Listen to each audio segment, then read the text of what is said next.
o Rožmanovem procesu, na to monografijo Razdvojeni narod, Cerkev na zatožni klopi in nedavno pravkar izšlo monografijo, ki jo je skupaj z več sodelavci iz Nadškofijskega arhiva v Ljubljani objavila o dokumentih, doslej neznanih dokumentih o škofu Rožmanu in njegovem medvojnem delovanju.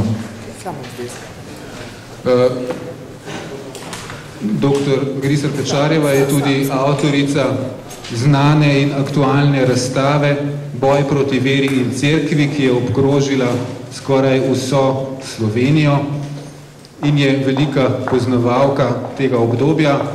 Znano je, pa vendar morda ne dovolj splošno znano, tako da bi ne bilo potrebno omeniti, da je za svoje znanstveno delo o preganjanju cerkve na Slovenskem prejela od pokojnega papeža Janeza Pavla II.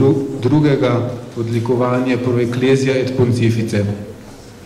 Za doktorico, docentko Grisar Pečarjevo sledijo še prispevki 4 mlajših kolegov, kar nas lahko posebej veseli, ker se s tem v zgodovinopisju dejansko kaže neki ne samo generacijski, ampak tudi idejno-interpretativni razkorak in premik. No in da bi vsem tem prispevkom lahko prisluhnili, je zdaj trenutek, da se zberemo in prisluhnemo. Izvolite, dr. Pečarjeva.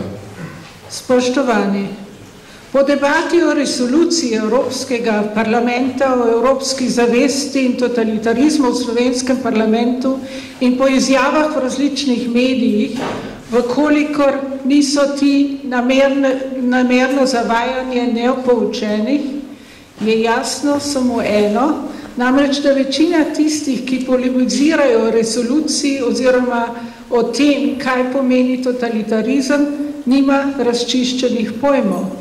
Res je, da v resoluciji piše, citiram, da se uradnih političnih razlag zgodovinskih dejstev ne bi smelo vsiljevati z večinskimi odločitvami v parlamentih, ker parlament ne more sprejemati zakonodaje za preteklost. Vendar tukaj ne gre za razlago zgodovinskih dejstev, temveč za konsens o tem, na kakšnih temeljih stoji določena država oziroma skupina držav. Gre za temeljno izjavo, ki se sklicuje na številne deklaracije, ki smo jih danes že videli na ekranu navedene, zato jih ne bom ponavljala. Že v preambulih pogodbe o Evropski uniji je poudarjena, citiram, zavezanost načelom svobode, demokracije in spoštovanja človekovih pravic in temeljnih svoboščin ter pravne države. Tudi za Slovenijo kot članico EU, Sveta Evrope in Združenih narodov so imenovane pogodbe, deklaracije in listine zavezujoče, predvsem pa seveda slovenska ustava, ki že v preambuli poudarja človekove pravice in temeljne svoboščine, ki so potem natančno opredeljene v členih 1465. Posameznik se torej tukaj ne more odločiti, da ne bo spoštoval pravic, ki jih garantira ustava, oziroma da prepusti debate o teh pravicah znanosti, kot to sugerira profesor dr. Janko Pleterski v Dnevniku, predvidoma zato, da bi se umaknile z oči javnosti, ker obstaja možnost, da prej ali slej pridejo na dan imena storilcev, ki so odgovorni za zločine po mednarodnem pravu. V slovenski debati o resoluciji o evropski zavesti in totalitarizmu se je predvsem iz leve politične opcije vedno znova pojavlja argument, da resolucija ne upošteva slovenske posebnosti in zato za Slovenijo ne more biti obvezujoča, da so države za železno zaveso bile okupirane od Sovjetske zveze, medtem ko je Slovenija svojo državnost suvereno zgradila in s tem začela že med vojno. Tako je na primer zgodovinar Božo Repe napisal, citiram, s posvojitvijo vzhodnoevropskih zgodb oziroma zlitjem v eno skupno totalitarno se lahko enostavno prikrijajo vse notranje zgodovinske travme od kolaboracije in vloge katoliške cerkve do socialnih vzrokov za revolucijo, tja do konformističnega osebnega konvertitstva po letu 1991. Sploh pa, da je resolucijo vsilila evropska desnica, s tem tudi slovenska desnica, tako na primer sociolog Jože Vogrin, citiram, slovenska desnica poskuša Slovencem vzeti lastno zgodovino prejšnjega stoletja in jo nadomestiti z uvoženim ponaredkom. Sama se ne more oprati krivde za sodelovanje s fašizmom in z nacizmom, zato bi se rada dezinficirala s krvjo vzhodnoevropskih žrtev stalinizma. Konec citata. Sprašujemo se, odkot take ocene, se je resolucija zelo splošna in nikakor ne omejuje oziroma vsiljuje kakršnekoli vsebine državam članicam. Navaja, da Evropa ne bo združena, to je citat, če ne bo sposobna oblikovati enotnega pogleda na svojo zgodovino, priznati komunizma, nacizma in fašizma kot skupne dediščine in izvesti poštene in poglobljene razprave o vseh totalitarnih zločinih prejšnjega stoletja. V taki temeljiti debati, ki se mora voditi najprej v vsaki državi posebej in šele potem skupno, pa pridejo posebnosti posameznih držav do izraza. Kljub temu, da je slovenska situacija res zelo specifična, da so ji vladali trije totalitarizmi, da komunizem ni bil uvožen, pa ne smemo biti tako domišljavi, da mislimo, da se tudi druge države marsičem ne razlikujejo. Nepristranska analiza mora upoštevati vse okoliščine, prikazati morajo tako paralele kot tudi razhajanja. Gre za, citiram resolucijo, ohranjanja spomina na preteklost, saj brez spomina ni sprave. Edino, kar mora biti skupno, je, citiram, enotno stališče proti vsem oblikam totalitarne vladavine, ne glede na ideološko ozadje. Očitni nekateri pojem komunistični totalitarizem omejujejo samo na stalinizem, Jugoslavijo pa postavljajo kot nekako tvorbo med obema sistemoma, ta umestnost naj bi bilo zgodovinsko dejstvo, da jugoslovanski oziroma slovenski sistem od 60 let naprej ne ustreza klasičnim definicijam totalitarizma, ampak je neke vrste avtokratski sistem, ki je v določenih segmentih ali časovnih obdobjih celo mešanica avtokratskega in demokratičnega sistema. Dejansko pa imamo različne komunistične projekte, leninizem, stalinizem, maoizem, jugoslovanski sistem oziroma, kot ga imenuje Jože Dežman, titoizem. Kako naj bi izgledala sredina med življenjem in smrtjo, svoboda in suženjstvo, med delitvijo oblasti in monopolom določene oblasti, med svobodnim in nesvobodnim izražanjem? Slovenija je edina država v Evropski skupnosti, ki na državni ravni še ni obsodila komunizma. Ni potrebno, da države članice EU, ki so to že storile, obsodbo v nacionalnem parlamentu ponovijo. V Sloveniji pa do obsodbe komunizma na državni ravni še ni prišlo. Prav pred kratkim je v tem pogledu ponovno padla na popravnem izpitu, ker dejstvo, da je državni zbor sprejel deklaracijo o seznanitvi resolucije, ne pomeni istočasno, da komunizem tudi obsoja. Pri nas veljajo dejanja komunizma v zatiranih državah še vedno za manj obsodbe vredno, medtem ko sta fašizem in nacizem upravičeno naletela na globok odpor. Ob 20. obletnici padca Berlinskega zidu je Marianne Birtler, pooblaščenka za dokumentacijo vzhodno-nemške službe Stasi, v nemški televiziji izjavila, da je bila v vzhodni Nemčiji neke vrste generalna amnestija, ker praktično nihče ni bil klican na odgovornost za zločine, ki jih je povzročila SED, torej Nemška komunistična partija, danes je del stranke Die Linke, ker ta stranka ni bila prepovedana. Povsem drugače se je zgodilo po vojni z NSDAP in tudi s KPD. Kljub temu pa je bila v vzhodni Nemčiji je bilo vendar nekaj sodnih razprav o tem, kar se je dogajalo v vzhodni Nemčiji, recimo razprave, na katerih so bili strelci v Berlinskem zidu. Tudi so bili nekateri komunistični funkcionarji obsojeni, tako Egon Krenz, Günter Kleiber in Gunter Schabowski avgusta 1997, čeprav obsodbe niso zadovoljive. Honeckerju, njegovi ženi, je uspel pobeg preko Rusije v Čile, kjer je tudi umrl. Član politbiroja, ki je praktično povzročil odprtje Berlinskega zidu, Gunter Schabowski, je eden redkih, ki je javno med procesom obsodil vzhodnonemški režim in prevzel vso odgovornost, pomagal pa je potem tudi pri obdelavi bivšega režima, zato velja danes v prejšnjih komunističnih sopotnikih kot izdajalec. Poleg vsega tega pa je sodelavcem tajne službe Stasi ni bilo dovoljeno prevzeti določenih javnih in državnih služb.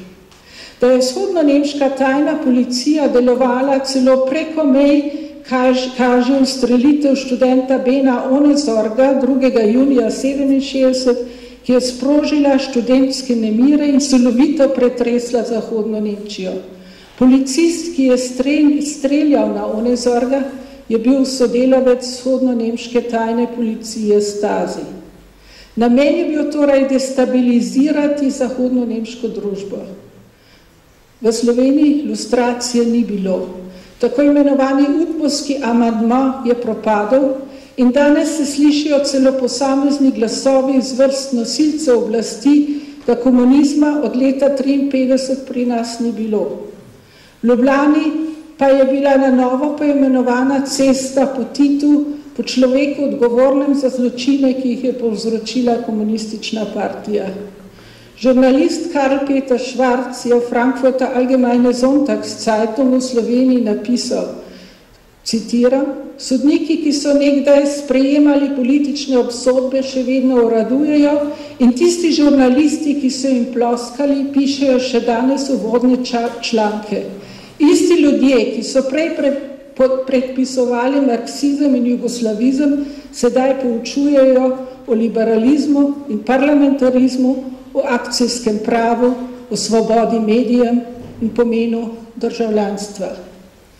Na posvetu, ki ga je organizirala Slovenija aprila 2008, je Marjane Birtler predlagala, da se kot prvi korak k neki evropski fundaciji, ki bi imela nalogo proučevati totalitarizme v Evropi, ustanovi neke vrste pisarna na evropski ravni, ki bi izbrala nekaj tipičnih primerov, case studies, priskrbela za prevode, da bi bili za mednarodno uporabo na razpolago.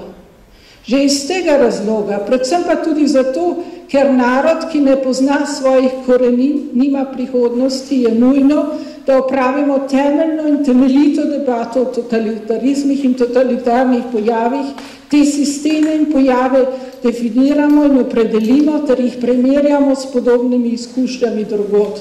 Dosledno moramo preučiti kršitve človekovih pravic in izdelati register pojavov in žrtev vseh teh totalitarizmov na naših tleh, torej nemškega nacizma, italijanskega fašizma, mačarske inačice in komunizma. Bistveno je, da ocenjujemo totalitarne pojave in totalitarne režime po enakih kriterijih. Z vidika žrtve, tako navaja Evropska rezolucija, je vseeno, kateri režim jih je iz kakršnega koli razloga prikrajšal za svobodo, jih mučil ali ubijal. Kot je napisal Courtois v črni knjigi komunizma, ni nobene razlike med smrtjo otroka kulaka in otroka Juda, ki je zaradi lakote umrl v getu v Varšavi. Tukaj sta si rasni genocid in razredni genocid zelo blizu. Pod vprašaj namreč ne postavlja edinskosti Auschwitza, kjer je z najmodernejšimi tehničnimi sredstvi Tretji rajh perfekcioniral industrijsko uničevanje človeškega življenja, temveč posebnost mnogih, tudi predvsem komunističnih diktatur, ki so načrtno uporabili stradanje kot smrtonosno orožje. Povzročili so milijone žrtev, naprimer 5 milijonov leta 22 v Sovjetski zvezi, 6 milijonov Ukrajincev 32-33. In tudi v Jugoslaviji je bilo stradanje instrument represije, tako naprimer v taboriščih v Vojvodini, pa tudi v slovenskih zaporih in taboriščih.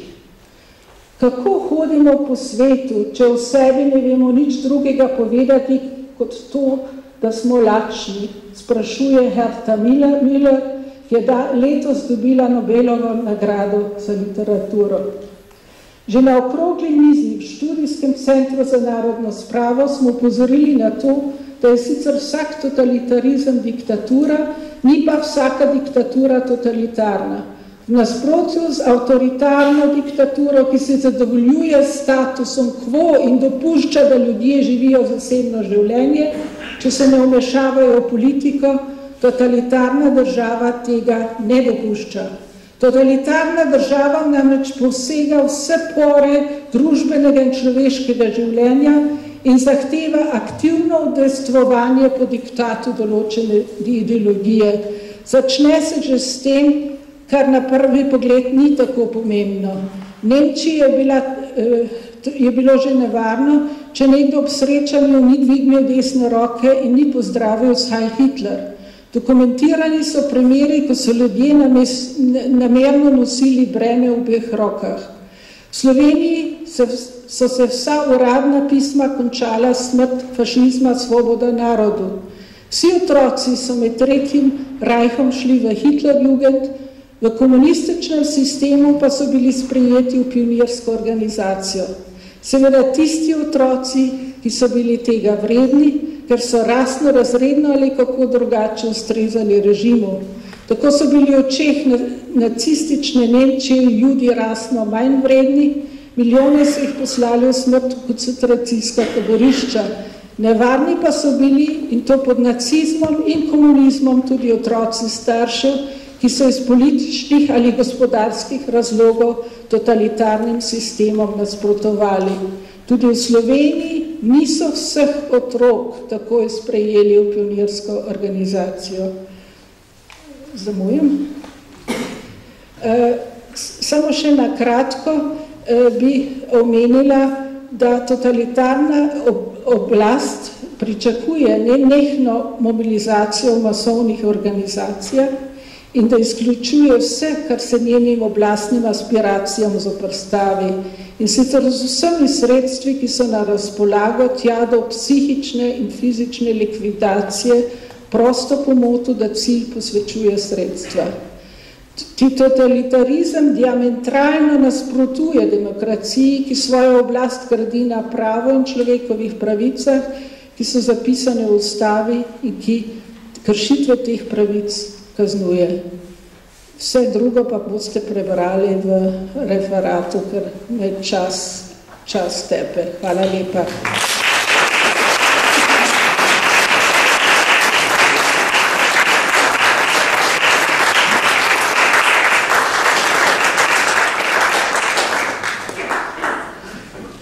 Lepa hvala docentki dr. Tamari Griser-Pečar. Zanimiva tematika, ki jo je načela, bo še gotovo obravnavana v diskusiji. Zdaj pa je na vrsti prispevek, ki ga je napisal dr. Jernej Letnar-Černič, iskanje normativnih odgovorov na totalitaristična hudodelstva. Gospod Letnar, dr. Letnar je postdoktorski raziskovalec na Evropskem univerzitetnem inštitutu v Firencah, ukvarja pa se specializirano z pravom človekovih pravic in kazenskim pravom.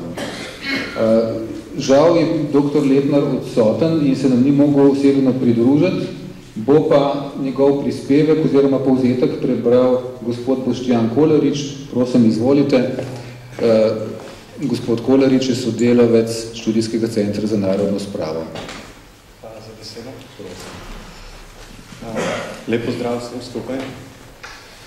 Slovenija je v prejšnjem stoletju kot edina članica Evropske unije preživela 3 totalitarne režime. Medtem ko sta bila nacizem in fašizem deležna javne obsodbe, pa slovenska družba ne zmore obsoditi komunističnega totalitarnega režima, ki je na Slovenskem trajal najdlje in je imel najhujše posledice. V prispevku se osredotočam na komunistična totalitaristična hudodelstva.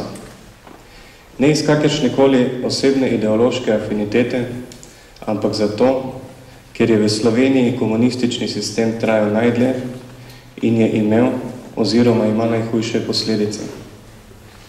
Predvsem pa tudi zato, ker se slovenska pravna stroka z redkimi svetlimi izjemami iz različnih razlogov ne želijo ukvarjati z iskanjem celovitih normativnih odgovorov na totalitaristična hudodelstva. Če lahko slovenske strokovne pravne revije občasno objavljajo prispevke o delu Mednarodnega sodišča za bivšo Jugoslavijo in novo nastalega stalnega Mednarodnega kazenskega sodišča, zakaj si je potrebno zatiskati oči pred iskanjem pravne odgovornosti za hudodelstva storjena pred očmi naših babic in detkov? Iskanje normativnih odgovorov na totalitaristična hudodelstva lahko pripomore k sestavljanju mozaika družbene zavesti in odgovornosti, da se hudodelstva zopet človečnost ne bodo nikoli več ponovila, tako na Slovenskem kot kjerkoli v svetu, kjer naj pripomore k izgradnji dostojanstvene slovenske države. Dejstva o medvojnih in povojnih pobojih vojaškega in civilnega prebivalstva niso sporna. Žrtve medvojnega in povojnega revolucionarnega komunističnega nasilja so ocenjene na preko 100.000 mrtvih, okoli 15.000 žrtev je bilo slovenske narodnosti, medtem ko so bile druge žrtve Hrvati, Srbi, Nemci in druge narodnosti, ki so se v tistem času nahajale na slovenskem ozemlju. Bolj sporno je iskanje pravnih odgovorov na omenjena hudodelstva zopet človečnost, ki bi vse žrtve vojnega in povojnega nasilja obravnavalo enakopravno. Uveljavljanje kakršnekoli pravne odgovornosti za medvojne in povojne poboje v Sloveniji ostaja daleč od resničnosti. Čeprav bi lahko prav spoštovanje do mrtvih na vseh straneh pomenilo dobrodošlo popotnico za prihodnji razvoj slovenske družbe na vseh področjih javnega in na vse zadnje tudi zasebnega življenja. Da slovenska družba ni edina, ki se sooča s posledicami nepreganjanja vojnih hudodelstev in hudodelstev zopet človečnost, med in po drugi svetovni vojni, ni nikakršna skrivnost. Vzporednice med bivšimi totalitarnimi režimi ni težko potegniti, ne le glede preganjanja oziroma nepreganjanja hudodelstev, sužnjev komunistične utopije, temveč tudi glede marsikaterih drugih težav, ki se pojavljajo v tranzicijskih družbah. Evropski parlament je 2. aprila letos sprejel skupno resolucijo o evropski zavesti in totalitarizmu, kjer izraža spoštovanje do vseh žrtev totalitarnih in nedemokratičnih režimov v Evropi in poudarja, da je potrebno za okrepitev evropske zavesti o hudodelstvih, ki so jih zagrešili totalitarni in nedemokratični režimi, podpirati dokumentiranje in pričevanje o nemirni evropski preteklosti, saj brez spomina ne more biti sprave. Državni zbor Republike Slovenije ni našel soglasja za sprejetje resolucije v obliki deklaracije, zaradi česar tudi v bližnji prihodnosti ni mogoče pričakovati, da bo državni zbor obsodil komunistični totalitarni režim. Kazenska in druga oblike pravne odgovornosti domnevnih storilcev se ne zmore presojati glede na stran, kjer se je storilec hudodelstva zopet človečnost bojeval oziroma deloval. Vzhodnoevropske države so se pridružile Svetu Evrope in Evropski konvenciji o človekovih pravicah ter temeljnih svoboščinah prav zato, da bi se dokončno oddaljile od primežev in čeri bivših totalitarnih sistemov, ki so neenakost pred zakonom povzdignili v temelje njihovega delovanja in obstoja. Evropska konvencija nikjer ne določa, da se njen 7. člen nanaša samo na nacistična hudodelstva. Še več, Evropsko sodišče za človekove pravice se je v zadevi Kolk and Kisli proti Estoniji jasno izreklo, da Nürnberška načela veljajo univerzalno, kljub temu, da je Nürnberško sodišče sodilo samo nacističnim vojnim hudodelcem, zavezniškim pa ne. Pri tem je jasno, da so bila vojna hudodelstva že v času druge svetovne vojne v nasprotju s splošnimi pravnimi načeli, ki jih priznavajo civilizirani narodi, kar je v odločitvi o uredbi o vojaških sodiščih leta 1994 potrdilo tudi Slovensko ustavno sodišče. Vse mrtve osebe imajo in si zaslužijo pravico do groba. Človekovo dostojanstvo in spoštovanje do mrtvih je eden od temeljev naše družbe. Vsi, ki so umrli kot žrtve vojnega in povojnega nasilja, si zaslužijo na grobovih napise, da so bili žrtve vojne in da so padli v imenu Slovenije. Sorodniki mrtvih si zaslužijo, da pridobijo potrdila o tem, kje ležijo njihovi svojci. Vendar v slovenskih mestih in vasicah drug drugemu nasproti stojijo spomeniki žrtev partizanskega nasilja in spomeniki v spomin padlim partizanom. Tako se ideološka nasprotovanja sistema nadaljujejo v sedanjosti in v prihodnosti. Vse žrtve vojnega in povojnega nasilja je potrebno obravnavati enako. Načelo enakega obravnavanja je temeljno načelo slovenskega in evropskega pravnega reda, ki ga moramo vsi spoštovati. Državni zbor je v začetku septembra sprejel novelo vojnih zakonov, pri čemer pa oba zakona zanemarjata načelo, da morajo imeti vse žrtve enak status. Zdi se, da sprejetje novele vojnih zakonov ni spremenilo ničesar, saj so otroci tako imenovanih sodelavcev okupatorja še vedno izvzeti iz zakona, medtem ko otroci storilcev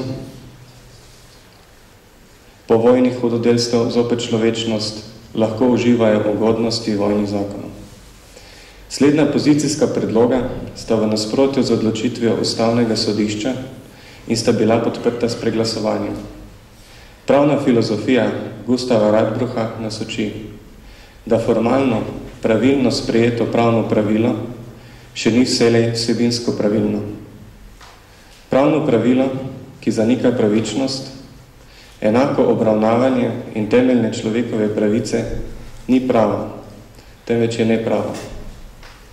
Gustav Radbruch je v 3. minuti njegovih 5 minut filozofije prava iz leta 1945 zapisal: Pravo je volja k pravičnosti. Pravičnost pa pomeni soditi ne glede na osebo, vse meriti z istim merilom. Ko se časti ubijanje političnih nasprotnikov in se zapoveduje ubijanje ljudi druge rase, vendar se enako dejanje proti lastnim somišljenikom kaznuje za najbolj grozovitimi in ponižujočimi kaznimi, tedaj to ni niti pravičnost, niti pravo.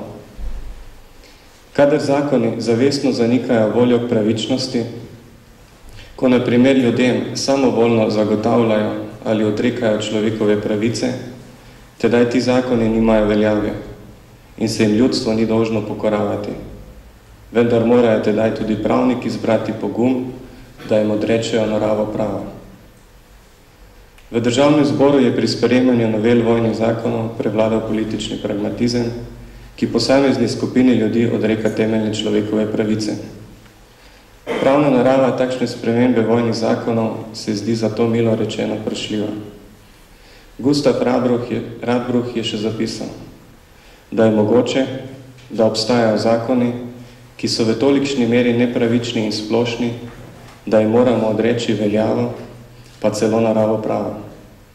Obstajajo namreč pravna načela, ki so močnejša kot sleherna pravna postava, zato da zakon, ki jim nasprotuje, ne velja. Pridobitev statusa žrtve vojnega in povojnega nasilja ne more biti odvisna od strani, kateri naj bi žrtev ali njen sorodniki vojnega nasilja pripadali in se bojevali.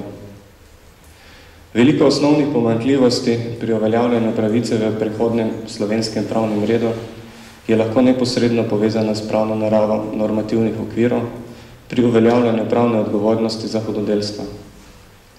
Osnovni problemi se na slovenskem najdejo v pomanjkanju znanja in nerazumevanju med politiki, državnimi uradniki in pravnimi strokovnjaki, pri čemer primanjkuje predvsem znanje o tem, kako pravno obravnavati hudodelstva zopet človečnost iz preteklosti. Pravni položaj oziroma odgovornost za vojna in povojna hudodelstva na slovenskem ali kjerkoli drugod se ne sme presojati na podlagi strani, v kateri se je domnevni storilec bojeval.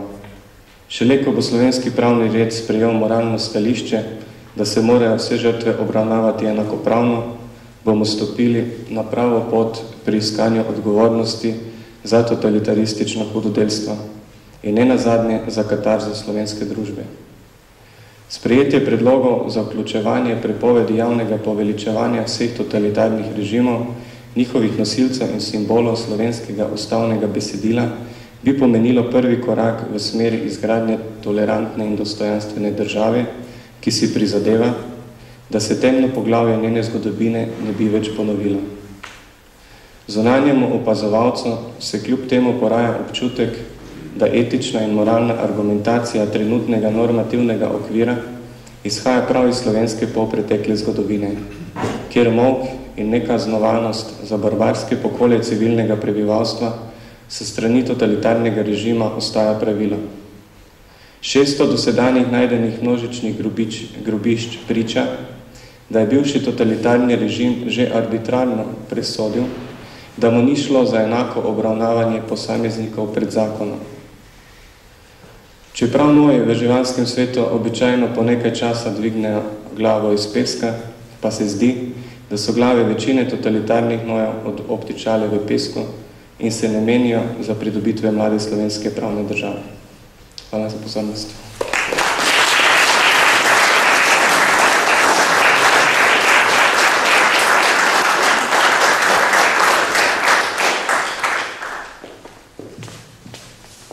Hvala lepa gospodu Kolariču, da je posredoval prispevek dr. Letnarja. Zelo zanimiv in pomemben prispevek v široki problematiki, ki ostaja seveda še s tem pravzaprav komaj načeta in dotaknjena. Zdaj vabim k mikrofonu dr. Damjana Hančiča s temo Oris revolucionarnega nasilja na Kamniškem v letih 41 do 45. Dr. Hančič je raziskovalec na študijskem centru za narodno spravo. Potem, ko je več let raziskoval, izvolite, srednjeveško lokalno in monastično zgodovino, se je v novejšem času svojega raziskovanja osredotočil zlasti na moderno dobo, na revolucionarno nasilje na Gorenjskem, torej na temo, ki je razmeroma manj raziskana. In nas seveda lahko zelo veseli, da nam bo z tega področja podal svoja nova spoznanja. Izvolite, kolega. Lepo pozdravljeni. Moj referat bo nekako bolj lokalno obarvan, bom bolj rekel s konkretnimi številkami in podatki. In sicer prispevek obravnava revolucionarno nasilje na območju današnje upravne enote Kamnik, to se pravi občine Kamnik in Komenda med drugo svetovno vojno. Izpostavlja glavne značilnosti izvajanja revolucije in njihovo časovnico ter primerjavo števila žrtev revolucionarnega nasilja z ostalimi žrtvami druge svetovne vojne na tem območju. Vprašanje, se pravi, če gremo na te žrtve revolucionarnega nasilja, se takoj postavi aktualno vprašanje, ki je pač aktualno tudi za celotno območje Slovenije. Kam šteti recimo tiste žrtve, ki so formalno padli kot žrtve okupatorja, vendar so vzroki za njihov poboj nastali kot posledica načrtnih ali nepremišljenih dejanj partizanske strani in potem ugotavljati vzroke, ali so bili vzroki ideološki za te akcije ali recimo je šlo res za napako oziroma za stvar, ki bi jo recimo lahko tudi druge uporniške skupine zagrešile, ne samo tiste, ki so bile pod komunističnim vodstvom. Zdaj, tukaj imamo največje, bi rekel, največji ostanek revolucionarnega nasilja na Kamniškem, ki sodi v bistvu že v čas po drugi svetovni vojni oziroma po uradnem končanju druge svetovne vojne. To so žrtve povojnih pobojev v Kamniški Bistrici, ki so nekako v kamniški javnosti najbolj znane, oziroma večina prebivalstva, ko pomisli pač na revolucionarno nasilje na Kamniškem, se spomni na te poboje, vendar so bili poboji tudi že med samo drugo svetovno vojno in to je v naši zavesti, oziroma v kamniški zavesti, dosti manj znano. Pa razlika je tudi v tem, da recimo te žrtve, ki so bile med vojne, so bile med samim civilnim lokalnim prebivalstvom, te povojne so pa v bistvu so bile žrtve v glavnem pripadniki drugih jugoslovanskih narodov, ki so se pač umikali pred jugoslovansko armado in so potem se niso uspeli evakuirati v Avstrijo. Zdaj, če se vrnem nazaj, bi pač povedal, da pač v prvem uvodu, oziroma v prvem delu članka pač imamo uvod, ki se nanaša na voz na Slovenskem s poudarkom na Gorenjskem, in potem tudi na Kamniškem. Najpomembnejša ugotovitev je, da so se vosovske oziroma revolucionarne akcije na Kamniškem okrepile sredi leta 1943. Od takrat naprej imamo tudi več teh arhivskih virov, ker prej obstajajo bolj ali manj ustni viri. Se pravi, ti so se še zlasti ukrepili po kapitulaciji Italije jeseni leta 1943. Takrat se je tudi začela večja ideologizacija voza, kar je posledično vodilo vse večje razplantevanje državljanske vojne tudi na Kamniškem, ki pa je svoj vrhunec doseglo leta 1944. Če pogledamo žrtve recimo med civilnim lokalnim prebivalstvom, drugače, kot sem pa že prej omenil, pa konec maja, začetek junija 1945. In sicer leta 1943 se začne, se pojavijo začetki ideološke diferenciacije znotraj dotlej bolj ali manj enotnega, a precej krhkega odporniškega gibanja na Kamniškem. In sicer najbolj taka znana afera oziroma primer lahko štejemo zadevo Mejač Kvartič v Komendi, ko je konec novembra 1943 prišlo do spora oziroma do obračuna med bolj trdo partijsko linijo in oziroma odporniško med bolj komunističnim delom odporniškega gibanja in bolj umirjeno meščansko stranjo, ki se je zauzemala za bolj mile akcije proti okupatorju, ki bi povzročali čim manj žrtev. To afero oziroma to zadevo nekateri usporejajo z v slovenski javnosti bolj znano Pohorsko afero. Potem naslednji tak dogodek, ki je še bolj ali manj nerazjasnen oziroma so lahko različne interpretacije, je zadeva streljanja kamniških talcev v Šentvidu, med katerimi je bilo veliko intelektualcev in podjetnikov, ki bi seveda po vojni lahko ogrožali partijski prevzem oblasti, čeprav so bili vsekakor zelo predani odporniškemu gibanju in tu se spet pojavi zelo pač dvoumna vloga partizanske strani oziroma voza, potem, če bi bilo možno to streljanje talcev preprečiti oziroma še ne pri pomoči k temu, ker čeprav je recimo partijska stran vedela, da so ti talci določeni za prevoz v Mauthausen, oziroma nekateri celo, da so zelo na nitki ali bojo streljali, ne, so izvedli eno akcijo in bili župana v Šentvidu pri Ljubljani, in kar je seveda kot posledico povzročilo pač njihovo smrt. vendar se pravim, lahko so to pač zelo različne interpretacije. Potem ta čas, to se pravi konec leta 1943, pa sopada tudi s pojavom formiranja enot protirevolucionarnega tabora na Gorenjskem, ker vemo, pač to je splošno znano, da je bila Gorenjska pod nemško okupacijo in je šel razvoj tega zelo različno, pač precej različno v primerjavi z od Italijano zasedeno Ljubljansko pokrajino. In to se pravi, v tem času, se pravi konc leta 1943, so se že začeli tudi deloma v povezavi z revolucionarnim nasiljem, oziroma z večjim revolucionarnim nasiljem formirati ti gorenjski domobranci. Po drugi strani je pa nemški teror v bistvu slabil. Nemci so recimo dovolili v letu 1943 celo branje slovenske literature, ki so jo domobranci pač pripeljali iz Ljubljanske pokrajine oziroma iz Ljubljane.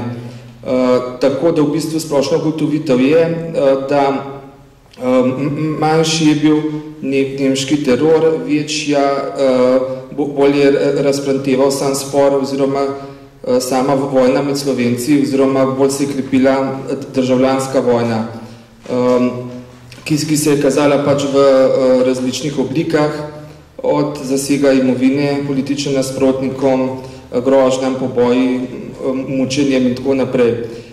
Pri tem je pa seveda treba upozoriti na dva, nekako tako, če malo posplošimo, dva ozemeljska dela, ki sta se nekako razvijala različno. In sicer na eni strani imamo Tuhinjsko dolino, ki je bila močno pod partizanskim vplivom in nekaj časa je bila tudi pač zasedena od partizanov in so tam izvajali bolj svobodno, bi rekel to, tako imenovano ljudsko oblast. In so veliko pač ideoloških nasprotnikov ubili že pač med samo drugo svetovno vojno. Medtem, ko je ostali del tega območja, predvsem Kamnik, to se pravi tisto srednji del, Kamnik in pa zlasti Komenda, je bila pa recimo vse do leta 1945 obvarovana večjega revolucionarnega nasilja. In tudi, če gledamo recimo žrtve, celo popis žrtev druge svetovne vojne in to primerjavo, vidimo, da je bilo večina, recimo v teh veseh okoliko Komende pobitih leta 1945, ker so pač pripadali domobranskim enotam.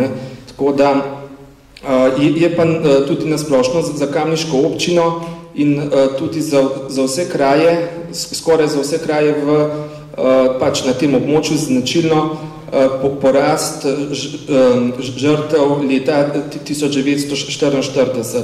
Tako da imamo recimo ponekod recimo je skoraj polovico recimo vseh žrtev v določenem kraju bilo iz leta 1944 ali pa saj ena tretjina.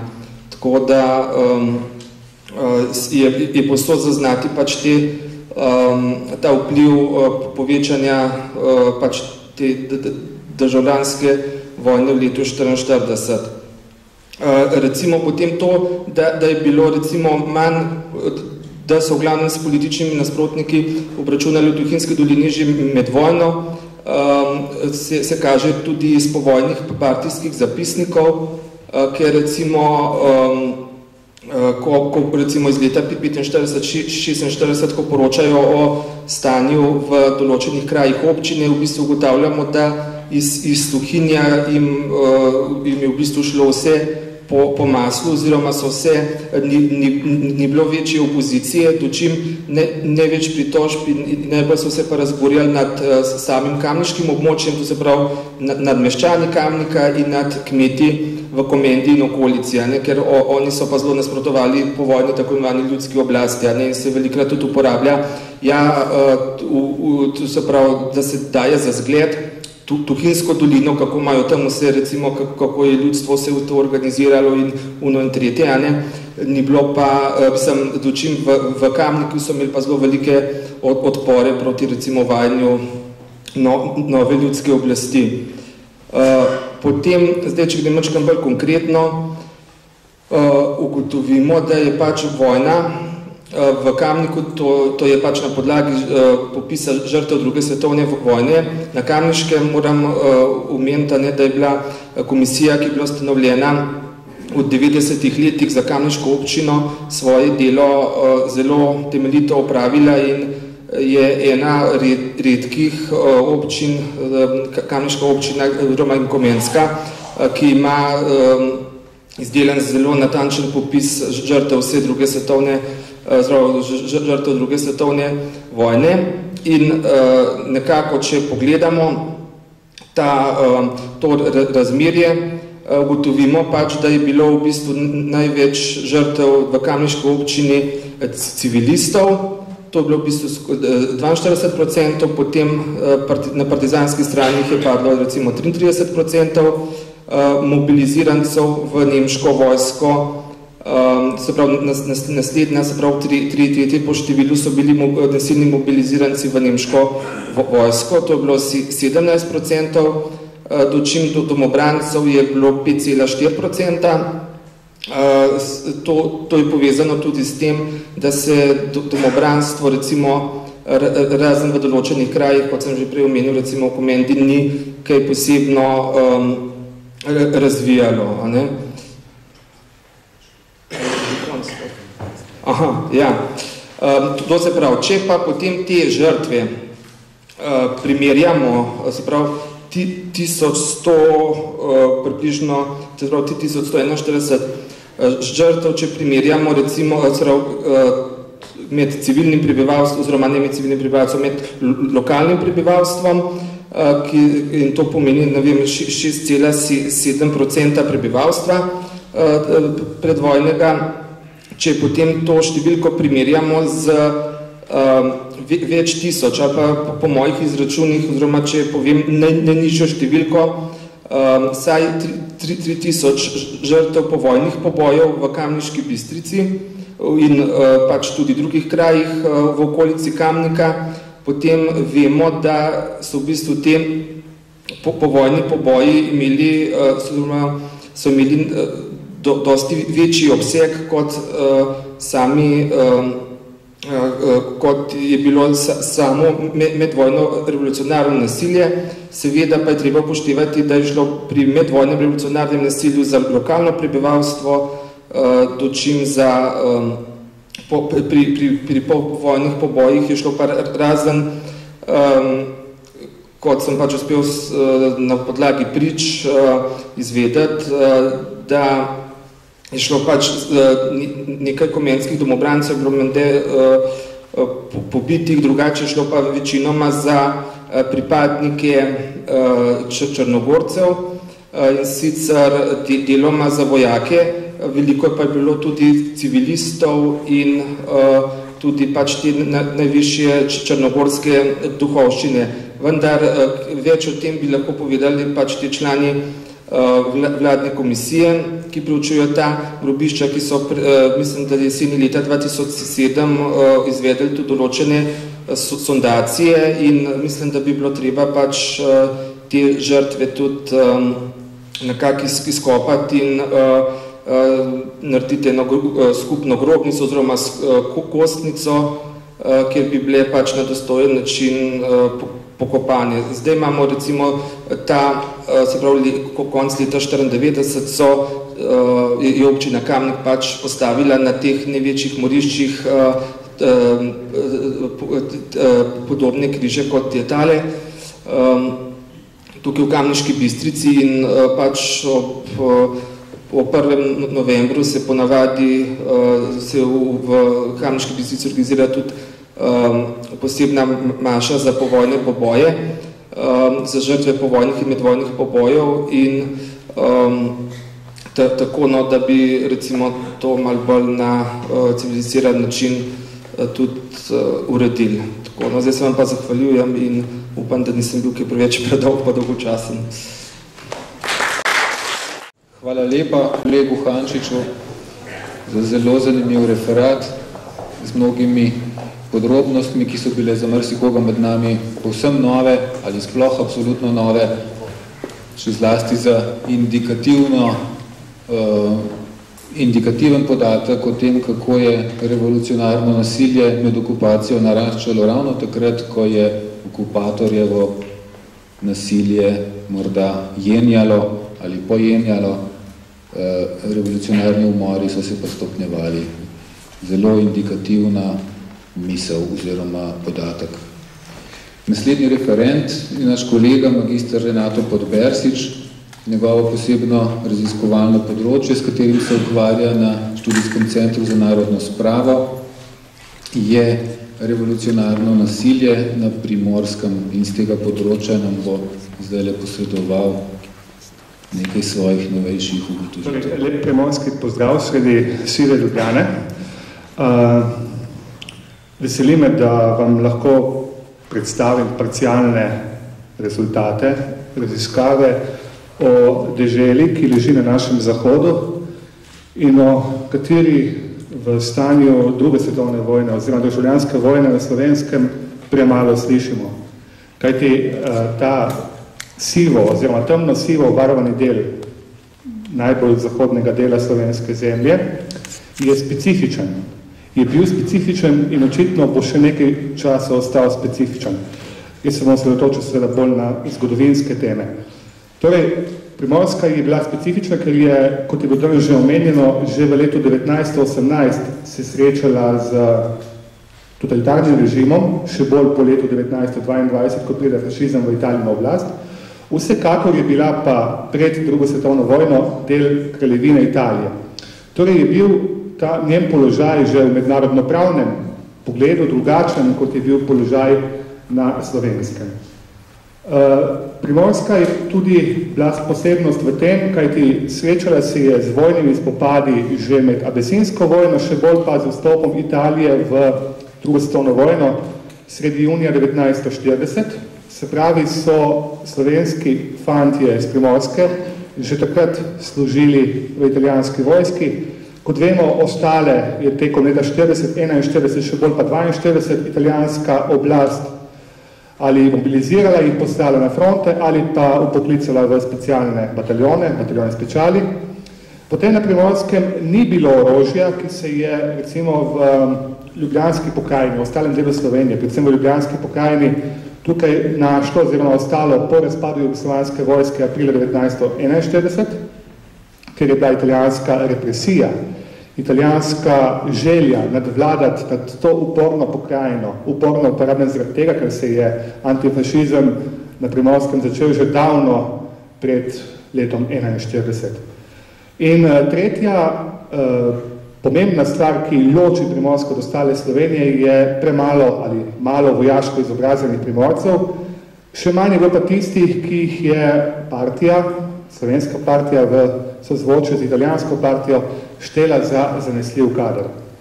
No in to vse kaže, da so bile razmere iza Rapalske meje, se pravi na skrajnem zahodu, na ozemlju, ki ga je posledovala Italija, tako drugačne od ostalih predelov Slovenije. Revolucionarna oblast, ki je z vstopom v drugo svetovno vojno, z napadom Jugoslavije, začutila na Jugoslavijo, še bolj pa z napadom na Sovjetsko zvezo, začutila svoj moment, je seveda zelo zgodaj detektirala to primorsko posebno vprašanje. To se odraža tudi v tem, da je bila že leta 1941 v poznem poletju ustanovljena tako imenovana Primorska posebna komisija, ki je načeloval Tone Tomšič. Že jeseni, koncu poletja 1941 oziroma zgodnji jeseni 1941, partija začne pošiljati preverjen kader na Primorsko. In v celotnem obdobju, zlasti do razpada Italije, se pravi do septembra 1943, se Primorsko, tako imenovano revolucionarno gibanje, generira iz kadrov, ki prihajajo iz Ljubljanske pokrajine, oziroma, da ne bom preveč ozek, iz celotne Slovenije, ki jih imela seveda partija krepko pod kontrolo.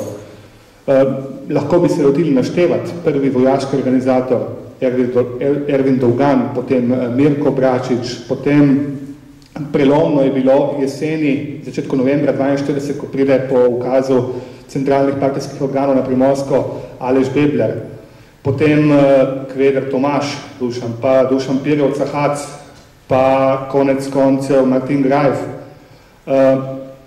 Med temi so bili tako ljudje, ki s Primorsko niso imeli nič skupnega, kot tudi Primorci, ki so zaradi okoliščin fašističnega preganjanja predvsem ali pa partijskih ukazov že v obdobju med vojnama delovali v centralni Sloveniji, se pravi na, recimo temu, vaši strani Rapalske meje, in so bili potem po partijskih ukazih poslani na Primorsko. Da je bilo med temi veliko Primorcev, vam že ime oziroma priimki teh posameznikov kar nekaj povejo. Da nismo bili Primorci nekaj posebnega samo po, recimo temu, državno-pravnem pripadnostnem ključu, nam poveže dejstvo, da tudi o manj svetlih straneh naše preteklosti sta bila, ali priznamo ali ne, na tako imenovani revolucionarni strani odkrito spregovoriti dva Primorca. In sicer eden med njimi je bil precej visoka Vosovska, pozneje Ozonska sarža, to je bil naš vojak Zdenko Zavadlav, ki je umrl pred 3 leti, bil sin primorskih imigrantov, kako značilna zgodba, partic že mladih nog, in je potem prišel leta 1942 na Primorsko zganjati revolucijo. To je on priznal, to je on napisal, ponovil sem dejansko besede, ki jih je sam zapisal, sam jih je večkrat ponovil, in dejansko v tej strukturi revolucionarne oblasti na Slovenskem ena redkih oseb, ki si je upal o teh stvareh pisati, dajati intervjuje, odkrito spregovoriti o nečednostih, s katerimi se bomo čez par minut tudi srečali. Druga osebnost, ki je bil tudi Primorc, Albert Svetina Erno, je imel tudi neslavno vlogo na Primorskem, ampak tukaj se je izkazal, navednica seveda bolj v obdobju tik po koncu druge svetovne vojne. Tako da tudi tukaj smo dejansko Primorci nek unikum. Potem ena pomembna stvar je sintagma, ki jo pogosto slišimo v slovenskem zgodovinopisju, pa tudi v laični javnosti, da smo bili Primorci tisti, ki smo bili kanon futer za svojo državljansko vojno na Slovenskem. To je vsekakor premalo raziskana tema.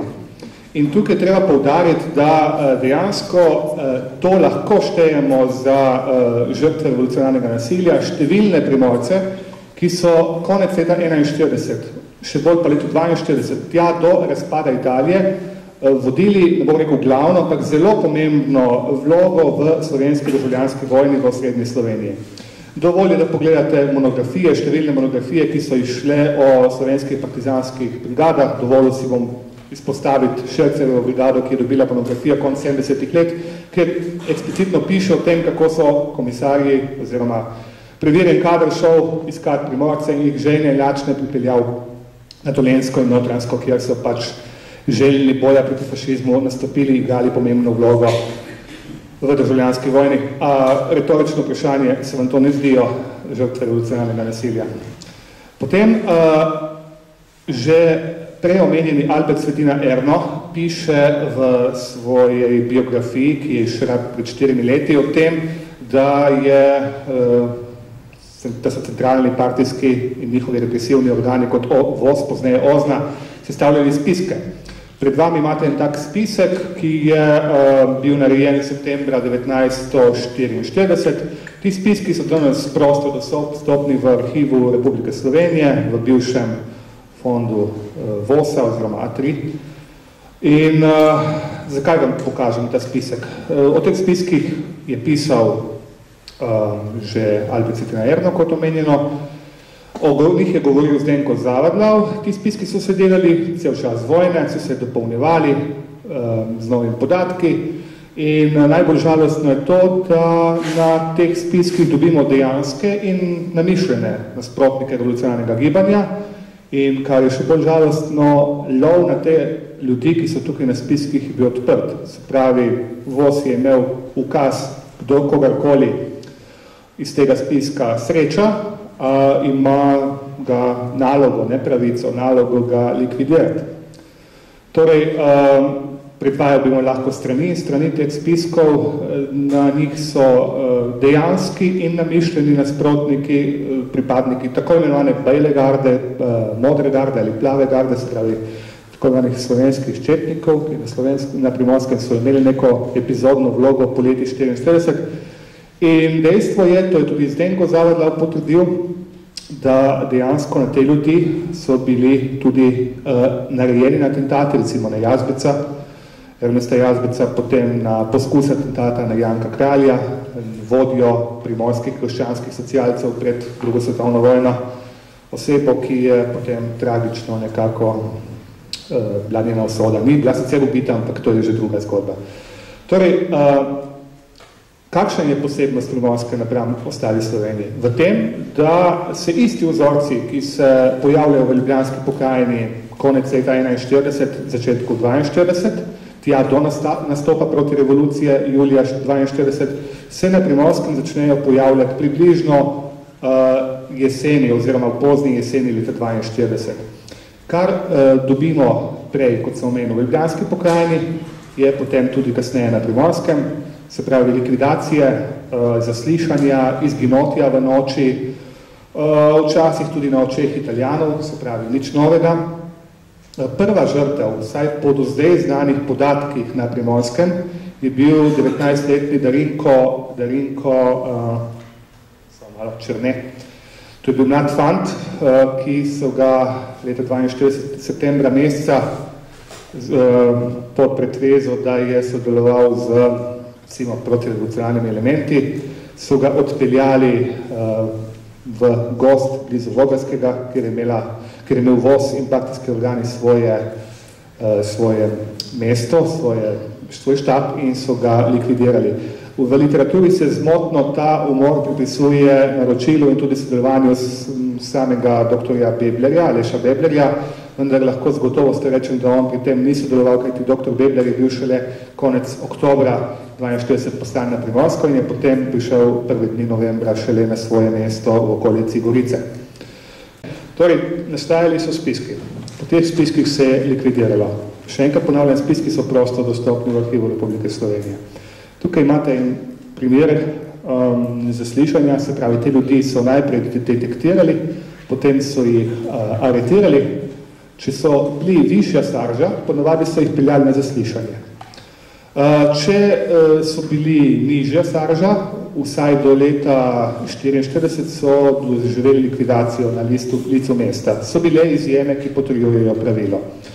Torej, to je tak zapisnik druge sekcije, ki se je borila proti, oziroma nadzorovala osvobojeno ozemlje in se je borila proti tuji obveščevalnim službam in imamo en primer Antona Piska, priletnega duhovnika iz Kanala, ki je govoril proti osvobodilni fronti.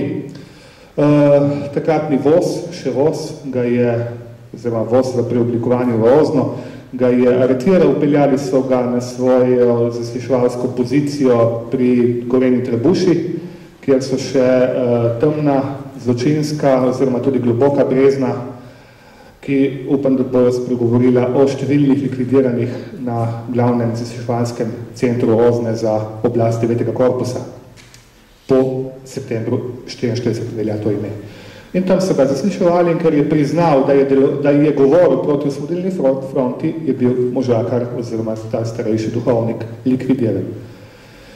Bom predstavil konkretno dva primera. Partija si je, oziroma revolucionarna oblast si je prizadevala dobiti številčen, izobražen sloj, ki je bil na Primorskem predvsem krščansko-socialno orientiran. Trstu, ki ga v tem primeru ne obravnavam, Trst je drug primer, bolj liberalno, socialdemokratsko usmerjen, tudi položaj Trsta je nekoliko drugačen od Goriške, tako da ta primerjava velja bolj za širšo Goriško, Podsročje, Vipavsko dolino Brda in vzhodno Furlanija. Torej, šlo je za krščansko-socialno gibanje, nekaj številne pripadnike si je partija prizadevala pridobiti na svojo stran, večina seveda temu je ugovarjala. Imamo en primerek mlade učiteljice, ki je bila izobražena, za tiste čase zelo izobražena, študirala je tudi filozofijo v Padovi, potem prekinila šolanje, odbila je vstopiti v partizansko šolo, jeseni 1943, družila se je s tako imenovanimi goriškimi sredinskimi elementi, to je en tak goriški fenomen, ker je šlo za, recimo temu, politično stran, ki je hotela ostati neutralna, v tem državljanskem spopadu se ni priklanila niti krogom iz Ljubljane, niti komunistični partiji, oziroma osvobodilni fronti, pardon, in je iskala v poletju 44 še zavezništvo pri londonski vladi. Gospodično so aretirali, ko je raznašala literaturo te tako imenovane primorske sredine, ki se je seveda naslanjala na londonsko vlado, če hočete tudi plavo gardo ali so primorske četnike. Peljali so jo pri omenjenem predel Gorenje Trebuše in tam so jo 2-3 mesece zasliševali zrinsko in jo potem brez sodbe tudi ubili in je ena od 10 žrtev, 12 žrtev revolucije iz svojega kraja, ki danes šteje približno 1300 prebivalcev. To je zapisnik o njeni likvidaciji, ker brez sramu priznavajo, da so jo justificirali. Ne vem, odkdaj je imela voz oziroma ozna tudi pravico izrekati smrtne obsodbe, kajti justifikacija pomeni sodni umor oziroma umor po naročilu sodišča. Še bolj znan in evidenten primer je primer Iva Brica, enega od krščanskih socialcev, zelo dejavnih pred vojno, 2krat je bil konfiniran na italijanskem ozemlju, globoko na jugu, ker je deloval proti sistemu, ker je bil zadrugar, ker je bil narodno zelo zaveden, številčno družino vzdruževal, vendar je, ko se je vrnil iz konfinacije, je deloval v osvobodilnem gibanju, oziroma proti fašizmu, vendar ne z osvobodilno fronto, nasprotno celo je govoril oziroma svaril pred napakami rdeče zablode, tako je rekel, in so ga potem ubili pred očmi 11-letnega pa 15-letnega sina, kot egzemplaričen primer, kaj se bo zgodilo z neposlušnimi. To ni bilo dovolj, ob razpadu Italije, septembra 1943 so še njegovo sestro, pa celo rodbino v bližnji Prvačini pobili.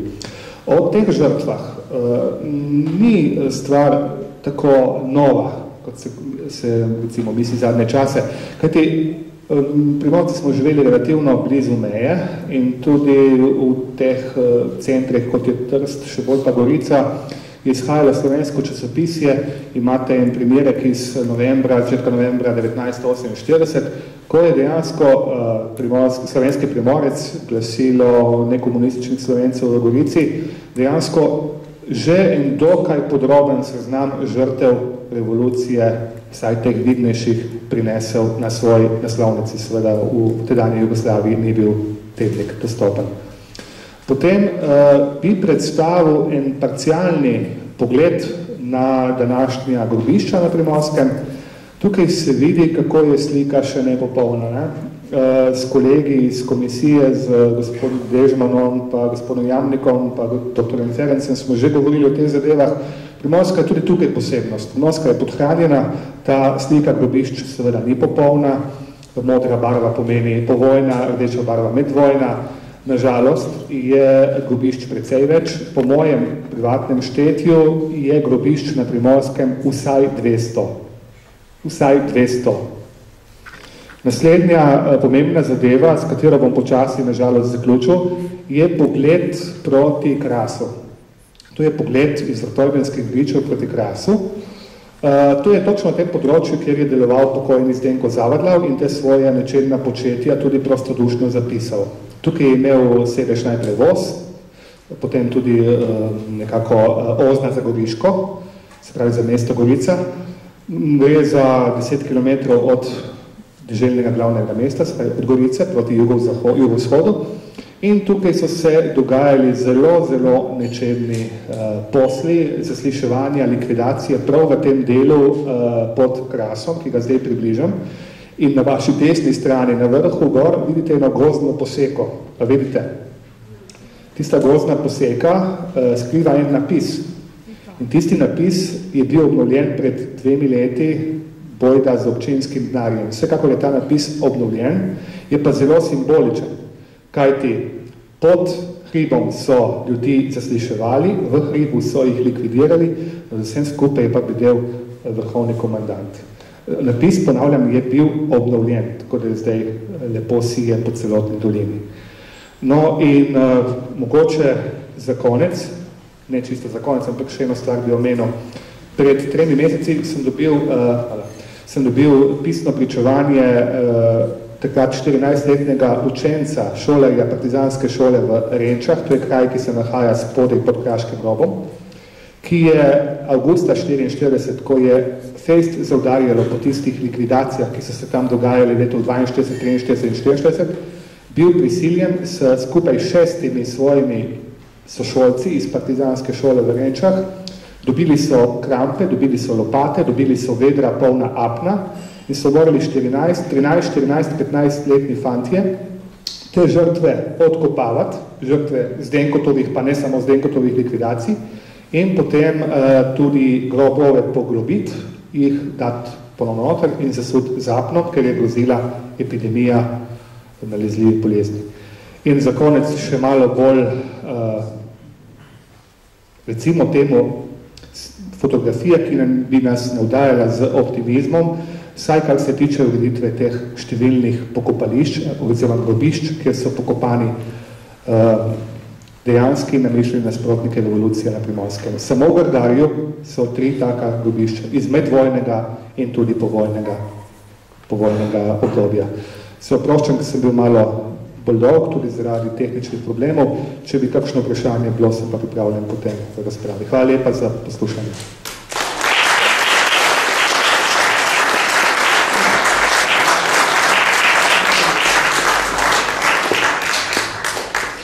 Hvala lepa magistru Podbersiču za to res v mnogočem novo, zelo pomembno predstavitev. Zdaj pa je na vrsti gospod Andrej Zorko, sodelavec oziroma kustos Muzeja za novejšo zgodovino s temo mobilizacija v nemško vojsko. Gospod Zorko je od leta 2008 predsednik Zveze društev prisilno mobiliziranih Slovencev v nemško vojsko in nam bo zdaj posredoval nekaj spoznanj iz tega svojega pravzaprav področja, za katerega je najbolj kompetenten. Poklicno je sicer sodeloval med drugim v okviru svojega dela v muzeju tudi pri identifikaciji predmetov z prizorišč povojnih izvensodnih pobojev, predvsem predmetov iz Hude jame. Seveda bi nas o tem marsikaj zanimalo in kolega bo največ o tem na drugem mestu poročal ali pisal. Zdajle pa, kot rečeno, o mobilizaciji v nemško vojsko. Izvolite. Pozdrav vsem prisotnim. Naslov mojega prispevka je mobilizacija v nemško vojsko. Kratek naslov. Mogoče je komu čudno, da je to pač vključeno v današnji seminar, ampak mi bomo, oziroma jaz bom zdaj poskušal dokazati nasprotno, se pravi, da tudi ta tema sodi na razpravo o totalitarizmih. Zato je namen tega prispevka dvojen. Se pravi, prvi namen je predstaviti v nemško vojsko mobilizirane Slovence kot žrtve 2 totalitarnih režimov in drugi namen je pač opozoriti na problematiko vključevanja te tematike prisilne mobilizacije v uradno slovensko zgodovinopisje. Za uspešno diskusijo o obeh točkah, se pravi, je potrebno najprej opredeliti pojem prisilnega mobiliziranca, se jaz mislim, da večinoma ste seznanjeni s to zadevo, ampak kljub temu, ker tema je zamolčana in se v njej dosti malo ve, se pravi, v slovenski zakonodaji, bom povedal tisto uradno, se pravi, v slovenski zakonodaji je za razliko od titoistične Jugoslavije, kjer so bili mobiliziranci z nekim tihim javnim konsenzom opredeljeni kot švabski vojaki, so priznani mobiliziranci v Sloveniji kot žrtve vojnega nasilja, kar opredeljuje zakon o žrtvah vojnega nasilja iz leta 1995. Se pravi, in po tem zakonu je prisilni mobiliziranec oseba, ki je bila z aktom okupacijskih oblasti prisilno mobilizirana v redne vojaške enote okupatorja, razen če je pridobila častniški čin ali če je bila pripadnik fašistične oziroma nacistične stranke ali njenih enot.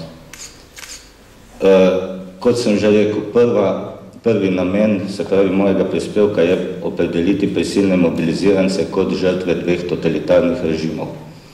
Tukaj je treba povedati, da od vseh udeležencev druge svetovne vojne, se pravi od vseh skupin, ki nekako nastopajo v drugi svetovni vojni, imamo skupino, se pravi, civilistov, tistih, ki niso bili vključeni v nobene te specifične skupine. Potem imamo žrtve vojnega nasilja, to veste, so pač taboriščniki, begunci, interniranci, izgnanci in tako naprej.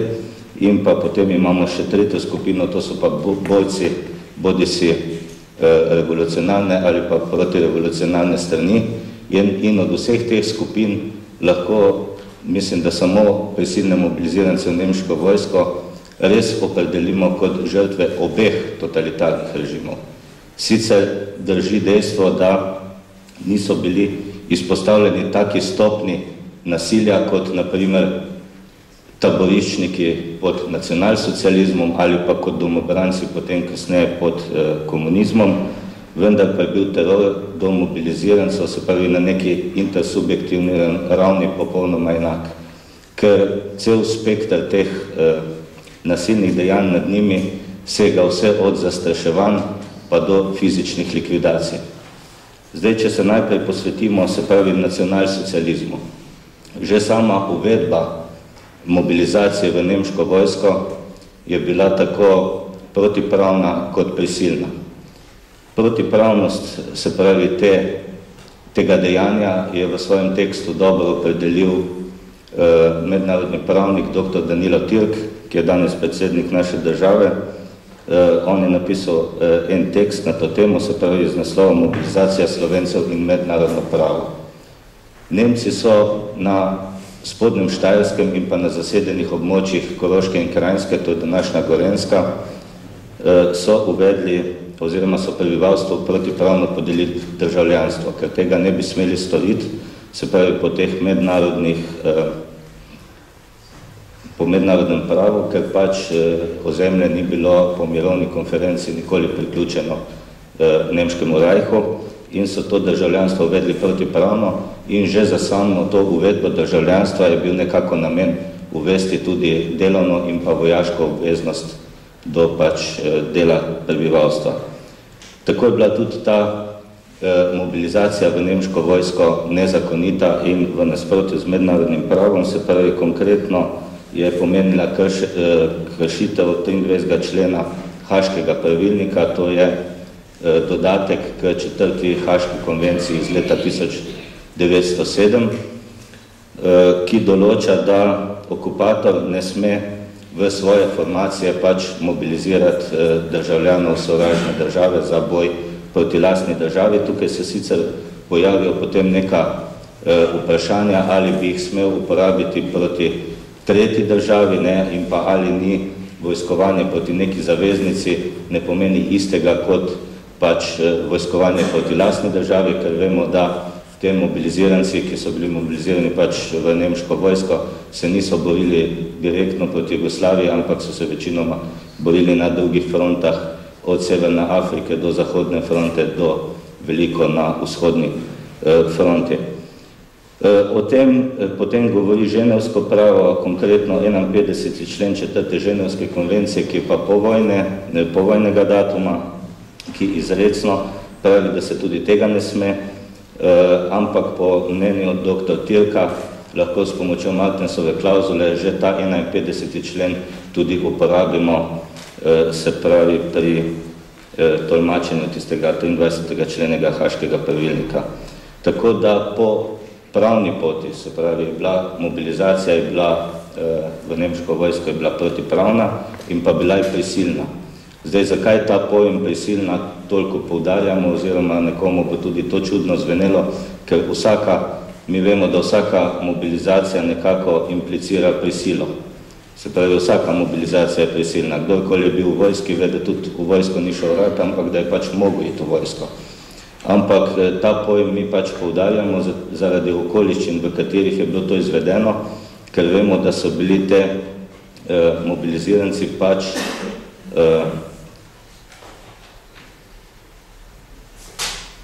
mobilizirani v času vojne in poslani direktno na najbolj krvava evropska bojišča in to v boju za tuje interese. To stopno prisile še povečuje grožnja, ki je pač visela nad njimi, to je bila grožnja z izselitvijo celotnih družin. Se pravi, če se nekdo ne bi odzval mobilizaciji, bi to avtomatsko pomenilo izselitev družine se pravi iz domovine, iz Spodnje Štajerske ali pa z Gorenjske, bodi si v Srbijo, bodi si v Nemčijo ali pa bodi si v neka taborišča.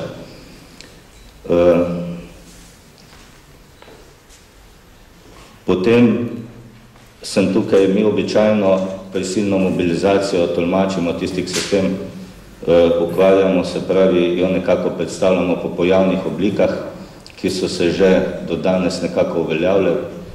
Prvi je o tem pisal dr. Marjan Žnidarič in te pojavne oblike so nekako uveljavljene. Mi običajno predstavljamo potem dogodke in pa procese znotraj teh posameznih pojavnih oblik. To delamo nekako opisno, ampak danes jaz nekako to predstavljam zaradi pač naslova današnjega posveta skozi ta fokus, se pravi skozi fokus totalitarnih režimov in iz celega tega korpusa sem pač potegnil tiste točke, kjer se najbolj kažejo akti terorja totalitarnih režimov nad mobiliziranci. Se pravi, za prvi to točko sem opredelil že sam način oziroma uvedbe mobilizacije. Potem drug tak akt terorja se je kazal v obliki nekaterih transportov. Tam je bilo čist manifestativno, se pravi, prvi transporti iz Spodnje Štajerske leta 1942 na začetku poletja so potekali v velikem pompu in v spremstvu vojaške godbe oddelkov Hitlerjugenda oziroma Deutsche Jugenda, potem bili so prisotni vojaški in pa politični funkcionarji. To je nekako bilo z velikim pompom in je bilo predstavljeno kot nek prostovoljni odhod v vojsko. Kasneje, sploh pa za Gorenjsko, je pa značilno, da so ljudi oziroma te mobilizirance, fante in može vodili, praktično so bili oni deportirani v nemško vojsko. Ko so jih zbrali, jih je obkolila policija, jih je odpeljala na železniško postajo, jih je zaklenila v živinske vagone in so jih od tam pač peljali v nemško vojsko. To bi bil nek tak drug ta akt terorizma, se pravi. Potem zločin je pomenila tudi že sama napotitev v prve bojne linije in pa žrtvovanje za Reich. Med mobiliziranci je bil uveljavljen izraz, pa tudi njihovi potomci se tako dostkrat pogovarjali, da so bili poslani kot kanon futer na vzhodno fronto. To čisto, ta trditev čisto ne zdrži, ker v bistvu mobiliziranci, če mi nekako naredimo analizo vključenosti v različne enote in na različne fronte, se pravi, ni res, da so bili vsi na vzhodni fronti, je pa res, da so bili žrtvovani za Reich. In tudi to je bil akt terorja nacionalsocialističnega režima nad prisilnimi mobiliziranci v nemško vojsko. Na ta način je življenje izgubilo več tisoč ljudi. V okviru projekta, ki ga izvajajo pri Inštitutu za novejšo zgodovino, se pravi, to je projekt žrtve vojne in revolucije, so zbrali imena 7718 padlih Slovencev v nemški vojski. To so bili delni rezultati, ki so bili predstavljeni leta 2004 ali 2005, nisem zdaj čisto siguren, v zborniku, ki ga je izdal Državni svet in pa Inštitut za novejšo zgodovino. Moram pa povedati, da po nekih neuradnih podatkih so mi tam kolegice povedale, ko so začele na terenu preiskovati ozemlje, se pravi okrožja Celje, se je ta številka povečala na približno 11.900 padlih v nemški vojski.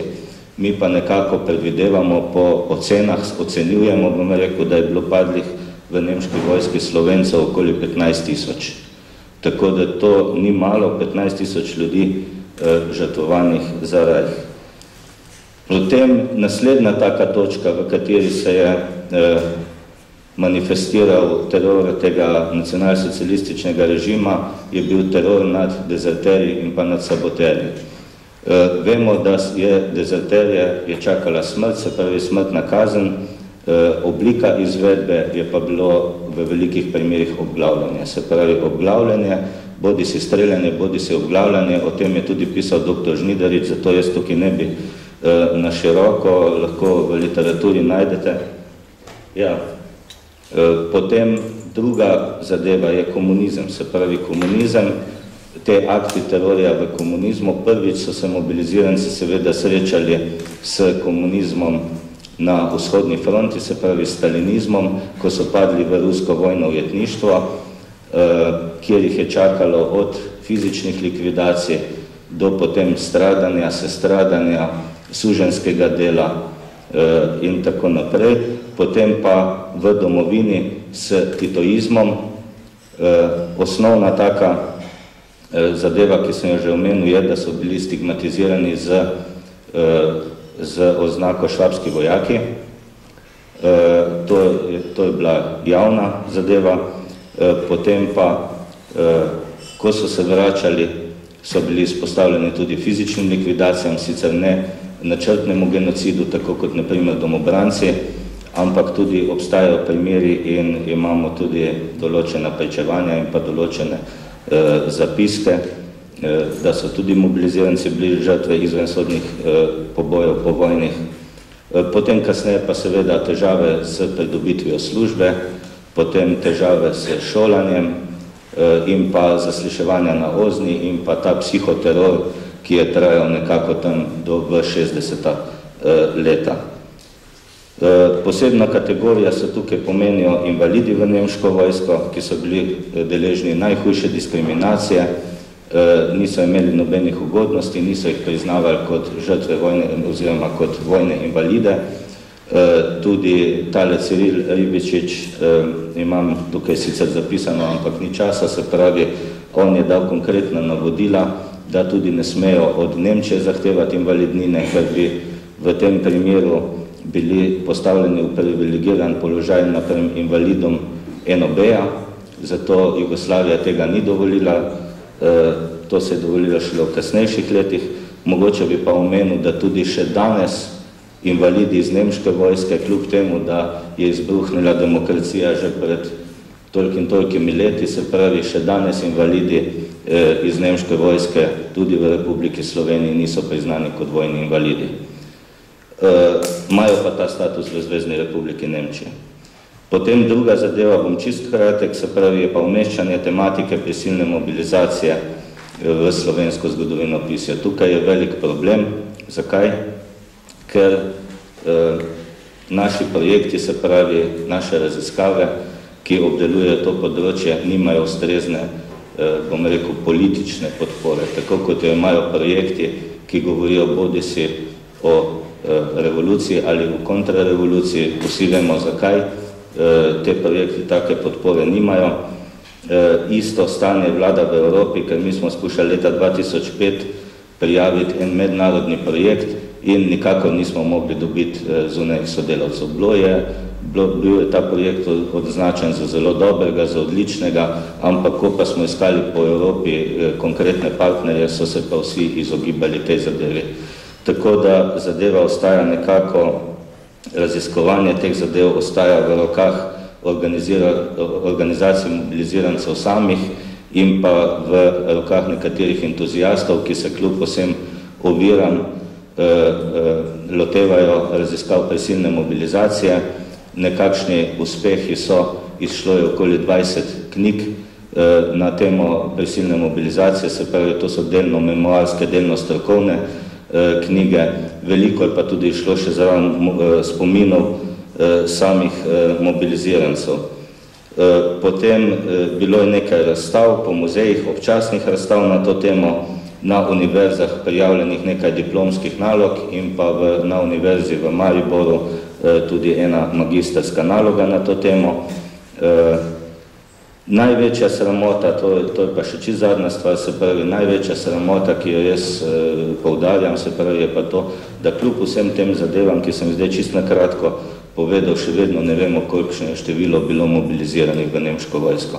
In te ocene, razpolagamo samo z ocenami, in te ocene se gibljajo od zelo prenizke številke, se pravi, to je 25 tisoč mobiliziranih v nemško vojsko, pa vse do 90 tisoč. Nekako najbolj realna ocena, ki smo jo spet dobili na podlagi nekaterih parcialnih raziskav, ne bi bila okrog 70 do 80 tisoč mobiliziranih. Moram pa povedati, da se v tem muzeju trenutno že 3 leta teče nek projekt, skušamo narediti bazo podatkov in skušamo zbrati poimensko te mobilizirance, da bi se približali temu številu. Obdelali smo že večino virov, se pravi, ki so na voljo v Republiki Sloveniji.